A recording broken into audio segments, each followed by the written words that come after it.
स्वागत है दोस्तों एक नए वीडियो में। जैसा कि आपको पता है यूजीसी नेट जेआरएफ एग्जाम के 5 पीवाईक्यूज रेगुलर बेस पे हम लोग डिकोड करने की कोशिश कर रहे हैं ताकि एग्जाम टाइम में हम बहुत अच्छे से उसको रिवाइज करके पढ़ के जा सकें। सुबह 6 बजे रोज मिलते हैं दोस्तों। आज के 5 सवाल हम लाए हैं जून 2024 से, क्योंकि ये जून 2024 जब तक खत्म नहीं होगा तब तक ये सीरीज चलेगी। यानी इस सीरीज में 20 वीडियोस आने वाले हैं। इसके बाद हम दूसरे पेपर को लेंगे। चलिए शुरुआत करते हैं। पहला सवाल हमारा यह है दोस्तों कि कृष्ण की समर्पित प्रेयसी या प्रियतम के रूप में राधा जी के प्राचीनतम साक्ष्य से संबंधित जो ग्रंथ लिखे गए हैं निम्नलिखित में से कौन है। यानी राधा का उल्लेख इन 4 ग्रंथों में से किस किस में है। ठीक, अष्टांग हृदय, गीत गोविंद, हर्षचरित या ब्रह्म वैवर्त पुराण। तो बताइए दोस्तों किसमें है राधा जी का प्राचीनतम साक्ष्य। तो इसमें केवल 2 में है। एक है गीत गोविंद में और दूसरा है ब्रह्म वैवर्त पुराण में राधा जी का प्राचीनतम साक्ष्य मिलता है दोस्तों। जब हम गीत गोविंद की बात करते हैं, हाँ, अगर आपको स्पीड थोड़ा स्लो लग रही हो तो जरूर फास्ट कर लीजिए, क्योंकि मैं बड़ा स्लो पढ़ाता हूं, ऐसा कई बच्चों को लग सकता है, लेकिन मैं अच्छे से एक एक चीज क्लियर करते हुए चलूंगा। गीत गोविंद की जब बात करते हैं तो ये संस्कृत के प्रसिद्ध कवि रहे हैं एक जयदेव। ये उनकी कृति है मित्रों, और ये एक काव्य ग्रंथ है। इसमें यह है कि राधा कृष्ण की जो कथाएं हैं और उनकी लीलाओं का बड़े ही सुंदर और मार्मिक ढंग से चित्रण किया गया है।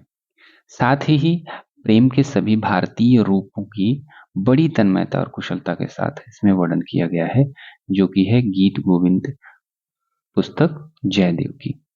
दूसरा है ब्रह्म वैवर्त पुराण, और ये किसका है?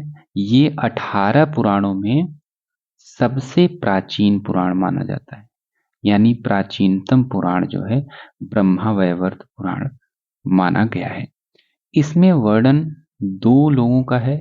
एक तो है भगवान श्री कृष्ण का और राधा रानी का, जो कि पृथ्वी पर यानी गोलोक पर जो लीलाएं करते हैं उसका। और दूसरा भगवान राम और जानकी जी के साकेत लीला का भी विस्तृत वर्णन इसमें किया गया है। तो ये दोनों हमारा आंसर हो जाएगा, जिसमें प्राचीनतम साक्ष्य मिलता है राधा रानी का। तो आंसर होगा बी और डी दोस्तों। बी और डी देखो कहाँ है, बी और डी, केवल बी और डी। ठीक है, चलिए दोस्तों दूसरे सवाल पे चलते हैं। दूसरा सवाल हमारा ये है, मराठों से है कि सन 1800 तक मराठा साम्राज्य 5 बड़े प्रमुखों चीफ प्रमुखों को यानी चीफ 5 बड़े परिसंघ में बढ़ चुका था। और ये 5 बड़े प्रमुख कौन से थे, उनको आपको देखना है कि इन चारों में कौन सा सही है। तो एक बार देख लीजिए, रोक के देख सकते हैं। फिलहाल हम डायरेक्ट आंसर पे आते हैं और इसको बताते हैं क्या है। पहली बात यह है कि जो पुणे में पेशवा थे वो थे। दूसरा ये है कि जो बड़ौदा में गायकवाड़ थे। ये आपको याद कर लेना है, क्योंकि ये कई बार आता है कि पुणे में कौन से थे। पुणे के पेशवा थे, बड़ौदा के गायकवाड़ थे, और तीसरा है ग्वालियर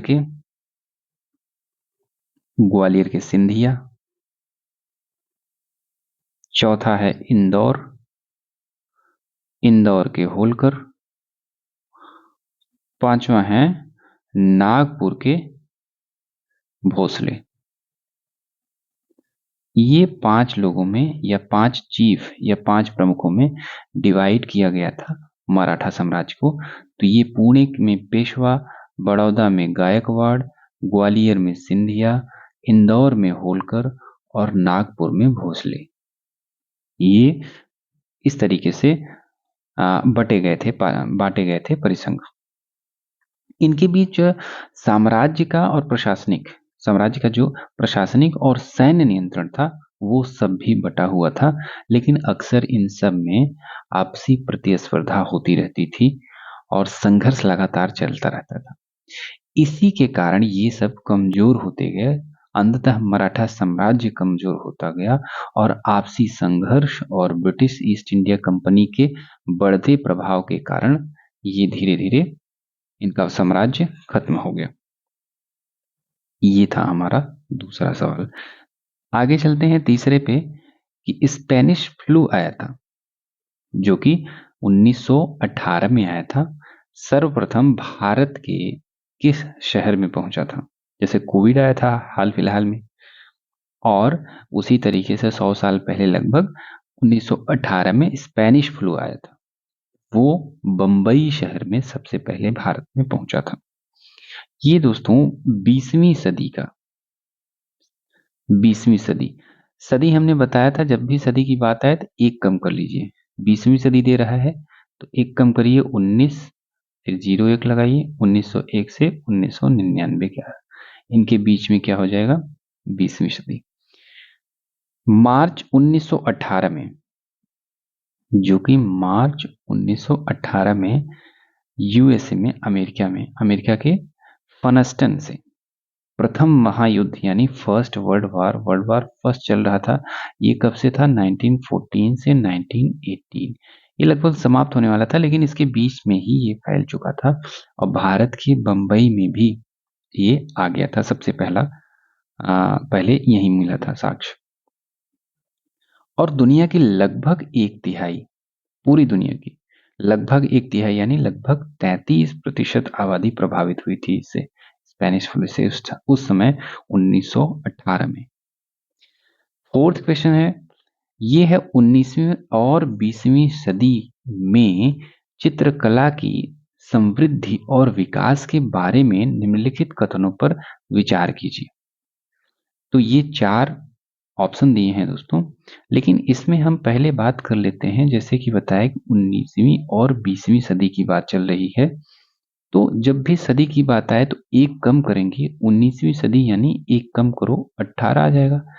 1801 टू 1899 इस तरीके से समझ लो। और 20 यानी 20वीं सदी कह रहा है तो एक कम करो तो कितना होगा? 19। 1901 टू 1999।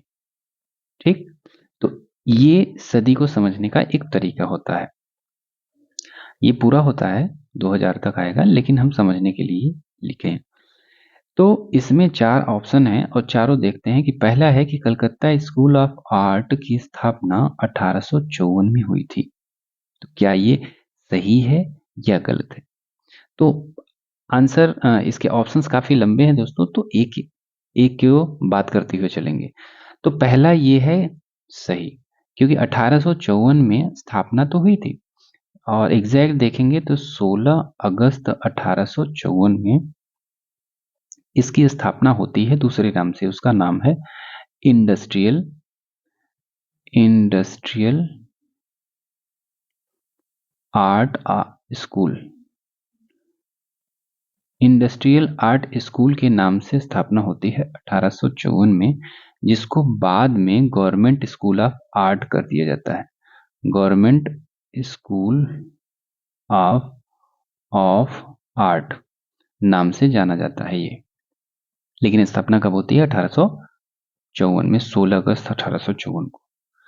और दूसरा ऑप्शन ये है कि काली घाट चित्रकारी की बात कर रहा है, जो कि 19वीं सदी के प्रथम चतुर्थांश या फर्स्ट क्वार्टर में विकसित हुई थी। तो बिल्कुल ये ठीक है। काली घाट जो चित्रकारी है वो 19वीं सदी, 19वीं जैसा कि हमने बताया पहले, एक कम करो 1801 से 1899। पहला चतुर्थांश मतलब 4 पार्ट में डिवाइड करो 100 को, 100 साल होता है ना एक सदी।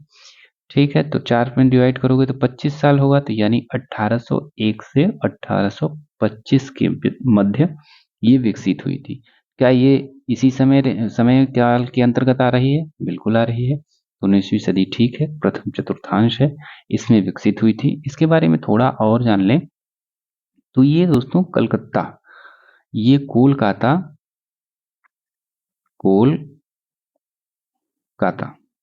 यहाँ पे कालीघाट मंदिर है, कालीघाट मंदिर के आसपास ये विकसित हुई थी, इसीलिए इसका नाम पड़ गया कालीघाट चित्रकला।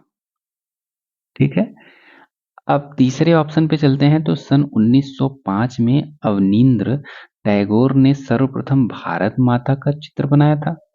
जी हाँ, बिल्कुल, 1905 में अवनींद्रनाथ टैगोर ने सर्वप्रथम भारत माता का चित्र बनाया था। ये 1905 समय है, तो ये समय कौन था दोस्तों? ये स्वदेशी आंदोलन चल रहा था उस समय, स्वदेशी आंदोलन चल रहा था, और उसमें भारत माता की प्रसिद्ध पेंटिंग बनाई गई थी, जो कि अविनाश टैगोर ने बनाई थी, और जिसे मूल रूप से दोस्तों कहा जाता था बंगा माता। अगर पूछा जाए तो भारत माता की जो पेंटिंग बनी थी अवनींद्रनाथ टैगोर के द्वारा 1905 में, उसका मूल नाम क्या था? तो वो था बंगा माता, कहा गया था उस समय। ठीक, अब लास्ट ऑप्शन पे देखते हैं, जो कि है 1903 में आयोजित कांग्रेस के मद्रास अधिवेशन में। देखो, एक बात पता चली कि मद्रास अधिवेशन 1903, कांग्रेस का अधिवेशन 1903 कहाँ हुआ था? मद्रास में, और वहीं पर रवि वर्मा की चित्रकारी की प्रदर्शनी लगी हुई थी। क्या ये सही है यहाँ तक? हाँ, ठीक है। और लगभग उसी काल में अंग्रेजों ने उन्हें कैसर ए हिंद की उपाधि दी 1904 में। क्या ये ठीक है? ये भी ठीक है। काफी लंबा सवाल था दोस्तों, लेकिन इसमें चारों ठीक है। 1903 1904 किस में आ रहे हैं? ये 20वीं सदी में आ रहे हैं, तो ये हमारा चारों आंसर सही होता है। रवि वर्मा की प्रदर्शनी की बात करते हैं, तो इसमें यही है कि रवि वर्मा की प्रदर्शनी 1903 में मद्रास में लगी थी, लेकिन इनको जो उपाधि मिलती है 1904 में मिलती है, इसलिए ये लगभग यहाँ लगाया गया है, आसपास मिलता है, इसलिए ये ठीक है। तो हमारा आंसर क्या हो जाएगा? ए, बी, सी और डी चारों सही है। ठीक है, पांचवें सवाल की तरफ चलते हैं, और ये है कि गयासुद्दीन तुगलक द्वारा भेजी गई सेना को पराजित करने वाला जो उड़ीसा का पूर्वी गंग राजा था, निम्न में से कौन था? तो वो कौन था दोस्तों? वो था भानुदेव द्वितीय, जिसने अलाव सॉरी गयासुद्दीन तुगलक द्वारा एक सेना भेजी गई थी। पहले ये देखते हैं, पूर्वी गंग कहाँ था? उड़ीसा, जगह उड़ीसा का राजा था ये। तो जब गयासुद्दीन तुगलक ने उड़ीसा पे भेजा अपनी सेनाएं इसको विजित करने के लिए, तो भानुदेव द्वितीय की सेना ने इसको बुरी तरीके से पराजित किया और खदेड़ दिया। ये दोस्तों इसलिए पूछा जाता है, इसमें देखो हर सवाल का एक कुछ ना कुछ रीजन होता है, क्योंकि उस समय जो मुगल वो सॉरी मुस्लिम सत्ता आई, तो हर तरफ चारों तरफ जो हिंदू शासक थे वो लगातार हारते जा रहे थे। उसी बीच भानुदेव द्वितीय ने इसको हराया, तो इसीलिए काफी इंपॉर्टेंट बन जाता है। जब भी पूर्वी गंग की बात करेंगे मित्रों, तो वो इसको रूढ़ी गंग भी बोला जाता है, रूढ़ी गंग भी बोला जाता है, और इसकी स्थापना वज्र हस्त पंचम वज्रहस्त पंचम ने की थी, जो कि चोल वंश का सामंत था, चोल वंश का सामंत था, और ये अपना राज्याभिषेक करवाकर 1038 में इसकी स्थापना करता है पूर्वी गंग की। कहाँ पे? उड़ीसा में, यहाँ आसपास। ठीक है, उड़ीसा में, और अनंत वर्मन की उपाधि लेता है, अनंत वर्मन की उपाधि लेता है। ठीक, तो इस तरीके से हमारा आज का 5 सवाल कंप्लीट होता है। कल सुबह 6 बजे फिर 5 सवाल के साथ मिलेंगे, और इस तरीके से हम मुश्किल से 20 वीडियो में, मुश्किल क्या कंफर्म है कि 20 वीडियो में हम लोग एक पूरे पेपर का डिस्कशन कर लेंगे, ताकि हमको जब भी एग्जाम में बैठना रहे उसके पहले पीवाईक्यूज का अच्छे से देख के जाएंगे, समझ के जाएंगे, और अपने नोट्स को अच्छे से पढ़ते रहेंगे, तब जाके हम अच्छा कर पाएंगे। तब तक के लिए धन्यवाद दोस्तों, और चैनल को नहीं सब्सक्राइब किया है तो ज़रूर कर लीजिए, और हिस्ट्री से रिलेटेड है आपका सब्जेक्ट तो ज़रूर कर लीजिए, इसमें हिस्ट्री की लगभग सारी चीज़ें मिलने वाली हैं। ठीक है दोस्तों।